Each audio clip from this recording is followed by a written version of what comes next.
Most high achieving women don't look burned out. They look fine. In fact, what do you think burnout looks like, right? Because these high achieving women, we're still showing up, okay? We are still over delivering, still leading, and quietly disconnecting from ourselves. I didn't realize I was burned out because nothing had fallen apart. My calendar was full. My performance views, they were really solid. My team relied on me, but internally, I felt like I was moving through my life on autopilot.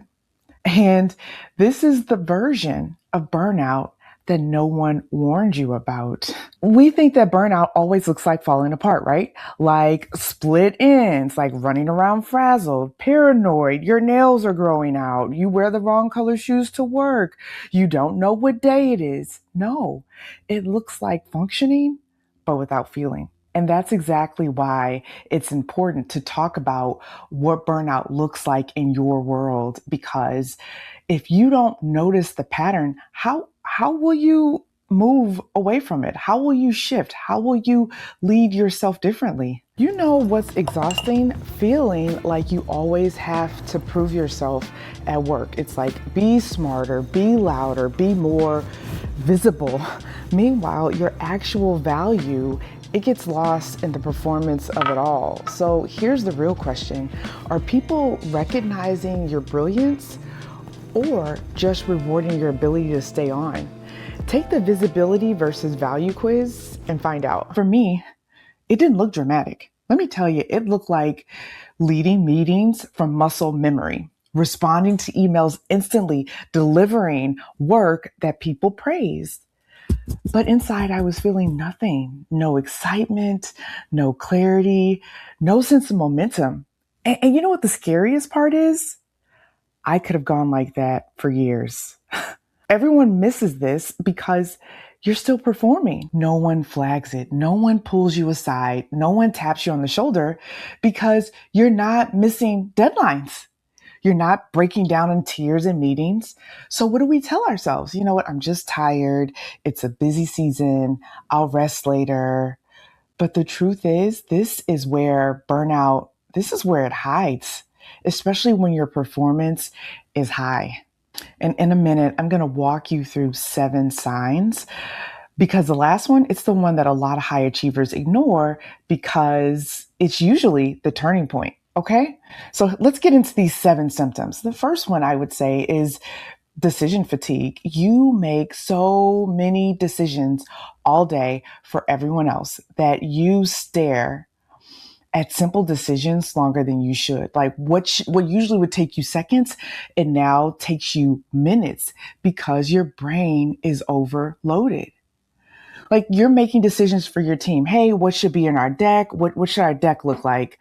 What should we prepare for the next quarterly meeting? You are trying to run a household. You're trying to coordinate elderly care. Does your mother need money on her bingo card? Is this a good time to call the facility? You are making all of these decisions throughout the day that guess what? You can't even think about what you should eat for lunch.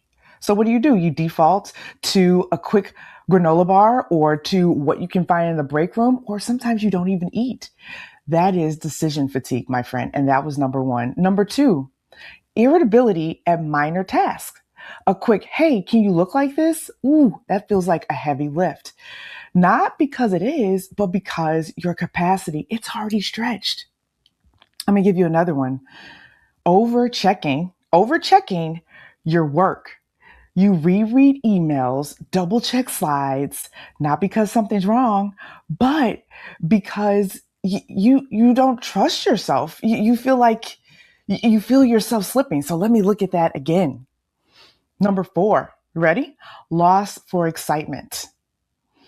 The work you do, you used to enjoy it.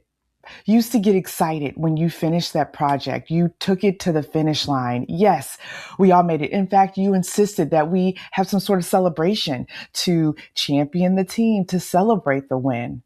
But now it just feels neutral. It doesn't feel bad. It doesn't feel good, just neutral because you're waiting like, what's the next thing? What's coming up next?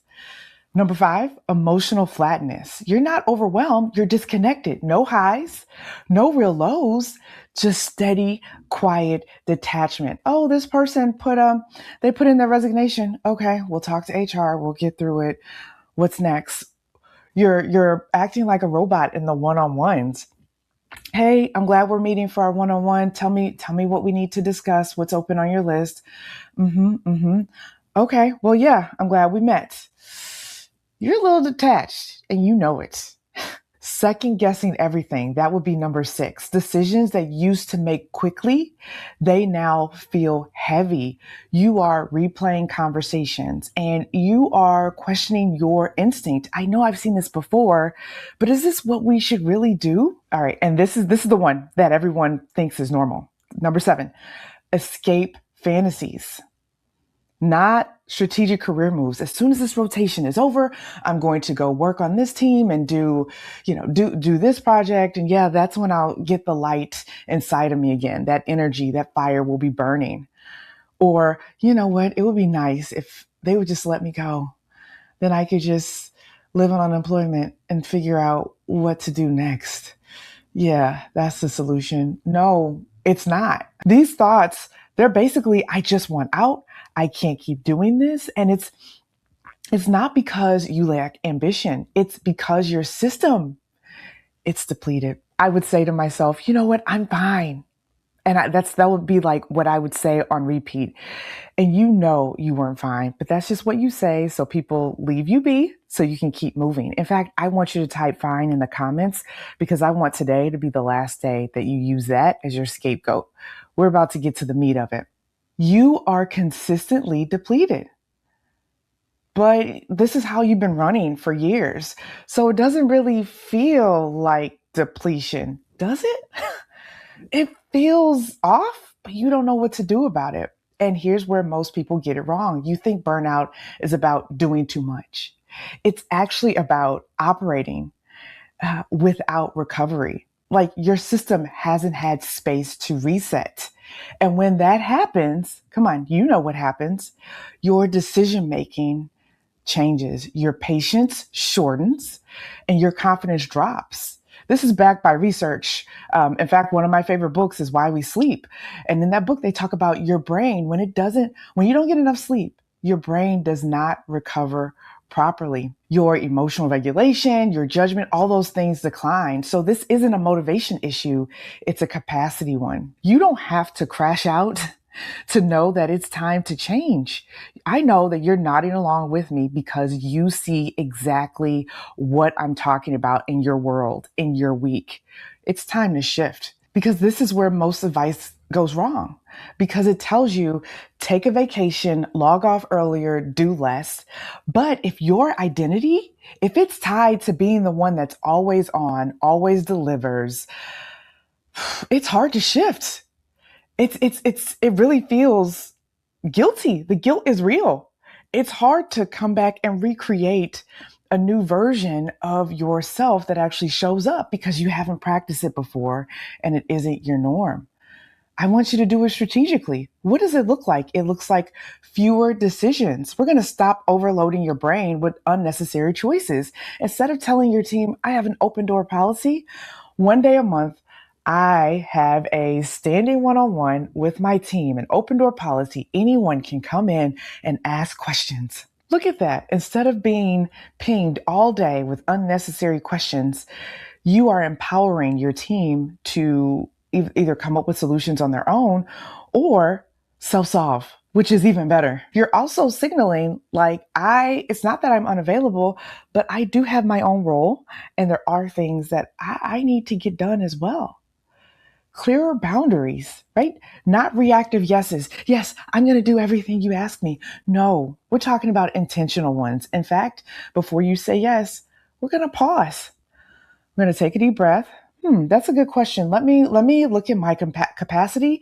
Let me look at my current priorities. I would love to jump on it, but let me have a look and get back to you. And use that time that you're getting back to them to truly evaluate if this is moving you forward or is this just keeping you busy? Intentional recovery. Not collapse at the end of the day, not just zoning out to whatever is on whatever streaming on your favorite streaming platform. No, we're talking about built in resets.